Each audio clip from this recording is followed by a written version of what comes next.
کے گھر کو بھی سجائے. آپ مولانا ظفر نوری صاحب, ہمارے قاری صاحب, اللہ ان سب کے گھروں کو سجائے. مصطفیٰ بعد والو, اللہ تمہیں خوش رکھے, اللہ تمہیں خوش رکھے, آباد رکھے. بڑی اچھی محفل سجائی ہے. مشورہ یہ دینا چاہ رہا تھا میں کہ آپ ایک ہی دن میں 4 یار کی بات سنتے ہیں جو 900 سال میں بیان نہ ہو. یار میرے سے ایک دن میں 4 کی باتیں کیسے کروانا چاہ رہے ہو آپ ہیں؟ بہتر تو یہ ہوتا ان 4 یار کے لیے 4 دن رکھے جاتے, کم سے کم کچھ تو ہمیں پلے پڑ جاتا میرے بھائیوں. اللہ اکبر. لیکن میں 4 دن بڑھانے کی باتیں کر رہا ہوں کہ اب یہ عمل کرنا وہ نہ کرنا وہ آپ کی بات ہے. لیکن ہاں ان کا ذکر تو ہو رہا ہے, چاہے وہ 1 رات میں ہو یا 4 راتوں میں ہو. بہرحال ابھی تو تمہید ہی باندھی ہے. اللہ کا شکر ہے, جلسہ ایسا لگ رہا ہے کہ شروع ہو رہا ہے. میرے حضرت ابو بکر صدیق رضی اللہ تعالیٰ عنہ کے تعلق سے میرے مصطفیٰ کریم صلی اللہ علیہ وسلم نے ارشاد فرمایا کہ ابو بکر نے بلا دلیل اسلام قبول کیا ہے. بغیر دلیل مجھے محمد رسول اللہ مانا ہے, اللہ کا حبیب مانا ہے, مجھے اللہ کا آخری پیغمبر مانا ہے. ابو بکر صدیق نے سب نے معجزے طلب کیے ہیں. عزیزان ملت اسلامیہ, اب سیدنا صدیق اکبر رضی اللہ تعالی عنہ کی افضلیت کیسی ہے. اللہ اکبر. آؤ میں تمہیں وہ رات کی کہانی سناؤں جس رات میرے مصطفیٰ نے مکہ چھوڑا تھا اور مدینے کو ہجرت فرمائی تھی. تو اگر کسی ذات کو میرے مصطفیٰ نے چنا ہے تو وہ ذات صدیق اکبر کو چنا ہے. اس رات اگر چنا ہے تو صدیق اکبر کو چنا ہے. کہا میرے یار ابو بکر سنو, اللہ کا حکم آنے والا ہے, ہمیں ایک دن مکہ چھوڑ کے مدینے جانا ہے. اللہ اکبر. کفار حضور کے جان پہ آ گئے, حضور کی جان کے در پہ آ گئے. حضور کو شہید کر دیا جائے, قتل کر دیا جائے. اللہ کا حکم آ گیا. سیدنا ابو بکر صدیق کو میرے مصطفیٰ کریم نے پہلے سمجھا دیا تھا کئی دن پہلے. اللہ اکبر. جیسی رات میں میرے مصطفیٰ ان کے دروازے پہ پہنچے تو حضرت صدیق اکبر رضی اللہ تعالیٰ عنہ نے فوراً دروازہ کھولا, حضور حاضر ہوں. ابو بکر پہلے سے تیار بیٹھے تھے. ہاں آقا آپ نے کہہ دیا تھا تو مجھے یقین تھا کہ اللہ کا حکم آئے گا, ضرور آئے گا. آپ کی بات تو کبھی بدلتی نہیں ہے, آپ کی بات میں تو چینجنگ آتی نہیں ہے. میں تو اسی رات سے روزانہ انتظار کر رہا ہوں کب اللہ کے محبوب مجھے بلانے آ جائیں. راتوں رات ابو بکر نے مال کی گٹھری باندھی اور 2 اونٹنی لی اور نکل گئے مصطفیٰ کو لے کر. عرض کرتے ہیں یا رسول اللہ ایک مشورہ دینا چاہتا ہوں غلام کے طور پر. وہ مشورہ یہ ہے میرے نبی. اللہ اکبر.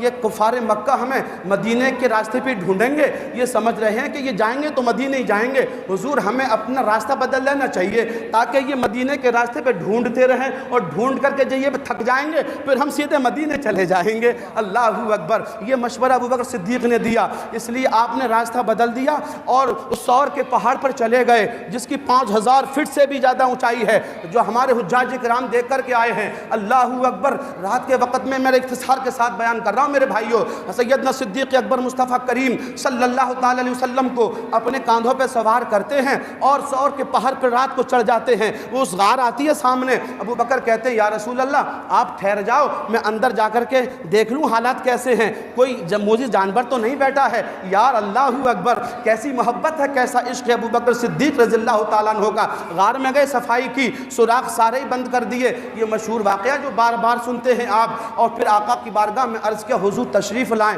اب کوئی خطرہ نہیں ہے. میرے مصطفیٰ کریم صلی اللہ علیہ وسلم کے سر مبارک کو گود میں رکھا, حضور نے آرام فرما لیا, حضور سو گئے. اور ایک بات یاد رکھنا, نبی سوتے ضرور ہیں لیکن ان کا دل کبھی نہیں سوتا ہے, ان کا دل جاگتا رہتا ہے, انہیں پتہ ہوتا ہے, انہیں سب خبر ہوتی ہے. میرے مصطفیٰ بظاہر سو گئے. ابو بکر صدیق رضی اللہ تعالیٰ عنہ کے پیر میں وہ سانپ کاٹنے لگا, بار بار کاٹ رہا ہے وہ اور زہر پھیلتا جا رہا ہے. درد کی شدت بڑھ رہی ہے لیکن پیر میں جنبش نہیں آئی ابو بکر کے, کہ اگر پیر میں جنبش آ گئی تو نبی کی نیند میں خلل پڑ جائے گا, ابو بکر ساری نیکیاں برباد ہو جائیں گی. یہ اللہ کا نبی ہے, اللہ کا محبوب ہے, اس لیے سانپ کاٹے تو کاٹے, جان جائے تو جائے, لیکن میرے مصطفیٰ کی نیند نہ چلی جائے, میرے مصطفیٰ کی محبت قربان نہ ہو جائے. میرے بھائیوں کیا نام ہے, سانپ کاٹتا رہا, درد کی شدت بڑھ گئی, چہرہ پیلا پڑ گیا, آنسو ٹپکے رخ مصطفیٰ پہ گر گئے. آنکھ کھولی نبی نے, اللہ اکبر. وہ طبیبوں کا طبیب تھا نبی, حکیموں کا حبیب تھا میرا نبی, میرا مصطفیٰ کریم. جن کی دوائیں کام نہیں کرتی وہاں میرے نبی کا لعاب کام کرتا ہے, میرے نبی کا لعاب کام کرتا ہے. میرے بھائیوں نبی نے آنکھ کھولی, ابو بکر کیا ہوا ہے, کیا بات ہے, تکلیف کیسی ہے, کیسا درد ہے.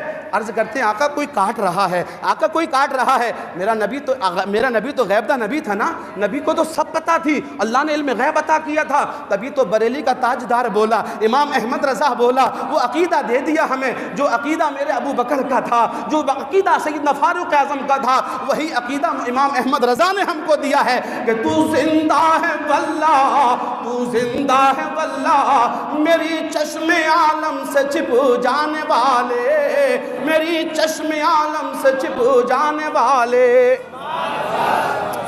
اور کوئی غیب کیا تم سے نہا ہو بھلا، اور کوئی غیب کیا تم سے نہا ہو بھلا، جب نہ خدا ہی چھپا تم پہ کروڑوں درود۔ آپ تڑپے نہیں اعلیٰ حضرت کے شعر پہ؟ ذرا زور سے کہہ دو سبحان اللہ۔ نہیں میں چھوٹے دل کا آدمی ہوں، میرا دل بڑا چھوٹا ہے، بڑی جلدی گھبراہٹ ہو جاتی ہے، مجھے ڈر لگنے لگتا کہیں یار یہ ناراض تو نہیں ہو رہے ہیں۔ اگر آپ سبحان اللہ کہہ کے حوصلہ افزائی کریں گے تو نیکیاں آپ کی بڑھ جائیں گی اور حوصلہ میرا بڑھ جائے گا، سبحان اللہ، حوصلہ میرا بڑھ جائے گا۔ اور پھر الحمدللہ میں بے فکر بیٹھا ہوں، کیونکہ الجامعۃ الاشرفیہ کا فارغ شدہ مفتی الحمدللہ اسی درسگاہ کا میں بھی فارغ ہوں، وہ انہی اساتذہ کے سامنے زانودہ میں نے بھی طے کیے ہیں، میرا بھائی مفتی بیٹھا ہے الحمدللہ، اب ہم دو ہیں، مجھے کوئی فکر نہیں ہے، اگر کہیں پھنسوں گا تو گاڑی نکل ہی جائے گی، سبحان اللہ۔ اللہ کا شکر ہے مصباحی بیٹھے ہیں اور ان کا ایک چھوٹا بھائی مصباحی بول رہا ہے، اللہ کا شکر ہے۔ اور پھر سنی ہم ڈرتے کہاں ہیں، الحمدللہ ہمارے دلوں میں تو محبت چار یار کی ہے، ہمارے دلوں میں تو محبت اہل بیت اطہار کی ہے، ہمیں ڈر ہی نہیں لگتا ہے، ہم نے تو شیر خدا کا دامن پکڑا ہے، ابو بکر سے پیار کیا ہے، عمر فاروق اعظم کی تقام میں ان کی سیرت کو ہم نے اپنایا ہے۔ میرے بھائیوں، میں عرض یہ کر رہا تھا، سیدنا صدیق اکبر کے ان زخموں پر میرے نبی نے لعاب لگا دیا، ٹھیک ہو گیا ابو بکر صدیق کا سب کچھ۔ نبی نے فرمایا ابو بکر یہ سانپ بہت دنوں سے میرے دیدار کا انتظار کر رہا تھا، سبحان اللہ، یہ میرے دیدار کا طلبگار تھا، یہ مجھے دیکھنا چاہتا تھا۔ 3 دن میرے حضور نے آرام فرمایا۔ میرے بھائیوں، پھر وہاں سے ہجرت فرمائی، میرے مصطفیٰ کریم صلی اللہ تعالیٰ علیہ وسلم نے سیدنا صدیق اکبر کے ساتھ چلے ہیں مدینے کو۔ اب ذرا ان کی والہانہ محبت کو ملاحظہ فرمائیے۔ ابو بکر صدیق آقا کریم صلی اللہ علیہ وسلم آگے آ جاتے، کبھی دوڑ لگاتے تو نبی کے پیچھے آ جاتے۔ میرے بھائیوں، یہ میں غار کو اگر بیان کروں تو قرآن میں اس کا ذکر ہے، اذ اخرجہ الذین کفروا ثانی اثنین اذ ہما فی الغار، اور حضرت صدیق اکبر کی صحابیت نص قطعی سے ثابت ہے، اذ یقول لصاحبہ، کیونکہ کفار مکہ تلاش کرتے کرتے پہنچ گئے تھے وہاں، اور ان کی آہٹ ابو بکر نے سن لی تھی، حضور آ گئے، یہ جھانک کے دیکھ لیے تو کیا ہوگا، اب جس کے ساتھ نبی ہو تو ہوگا کیا،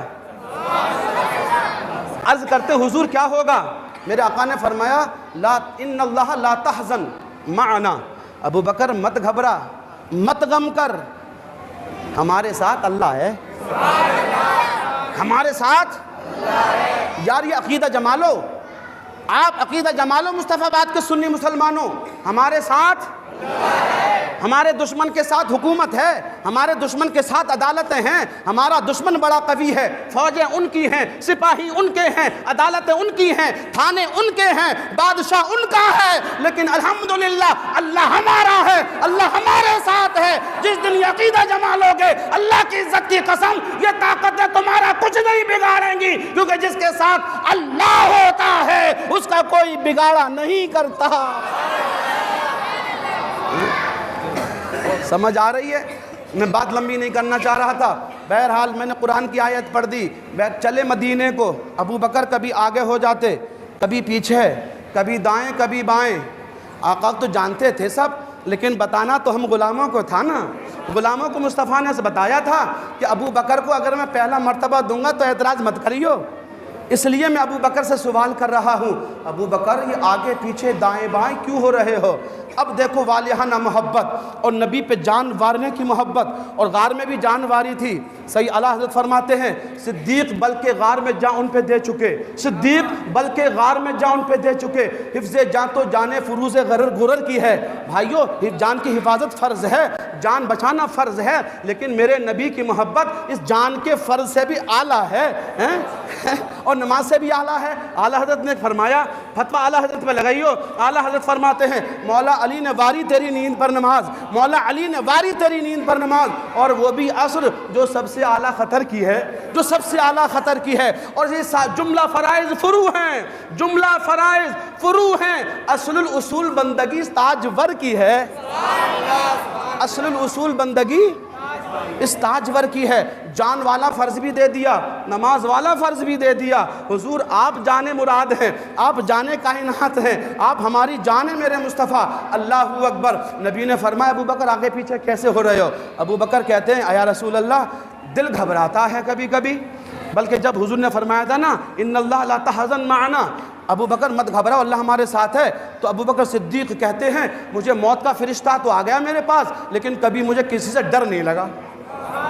جس دن سے میرے نبی نے یہ فرما دیا اس دن کے بعد میں کبھی کسی سے ڈرا نہیں. یار عقیدہ جمال تم بھی نہیں ڈرو گے ان سے. اشارہ سمجھ رہے ہو میرا؟ یہ میرا لہجہ نہیں ہے تقریر کا, نہ یہ میرا طریقہ ہے. لیکن میں نے کہا تھا نا کسی پر کوئی اپنی بولی کیسے بول سکتا ہے؟ ہم تو غلام مصطفیٰ ہیں, جیسا نبی چاہتے ہیں اور نبی کے آل حسین کربلا والے چاہتے ہیں اور یار غار چاہتے ہیں ویسی بولی بولتے ہیں. میں نے کہا تھا نا اس لہجے میں جلدی جلدی بہت ساری باتیں ہو جائیں گی. نہ تو میں تو گویہ ہوں, گا کے تقریر کرتا ہوں میرے بھائیوں, میں لہجے میں تقریر کرتا ہوں اور وہ تقریر کیا نام ہے سننے میں تو اچھی لگتی ہے لیکن وقت بہت ضائع ہو جاتا ہے اس میں. ہاں میں اس لیے وقت ضائع نہیں کرنا چاہتا ہے کہ کفار مکہ آگے سے حملہ نہ کر دیں تو یا رسول اللہ میں آپ کے آگے آ جاتا ہوں, اس لیے کہ اگر کوئی تیر آئے تو ابو بکر کے سینے میں لگے, نبی تک نہ پہنچنے پائے. یا رسول اللہ اگر مجھے لگتا ہے پیچھے سے کافر آ جائیں گے تو میں پیچھے چلا جاتا ہوں, اگر تیر لگے تو ابو بکر کی پشت میں لگے, میرے مصطفیٰ تک نہ پہنچے. دائیں خطرہ ہوتا ہے تو ابو بکر دائیں, بائیں خطرہ ہوتا ہے تو ابو بکر بائیں, آگے خطرہ تو آگے, پیچھے خطرہ تو پیچھے. بتا دیا یا رسول اللہ جان مانگو تو جان دیں گے, مال مانگو تو مال دیں گے, نہ ہوگا ہم سے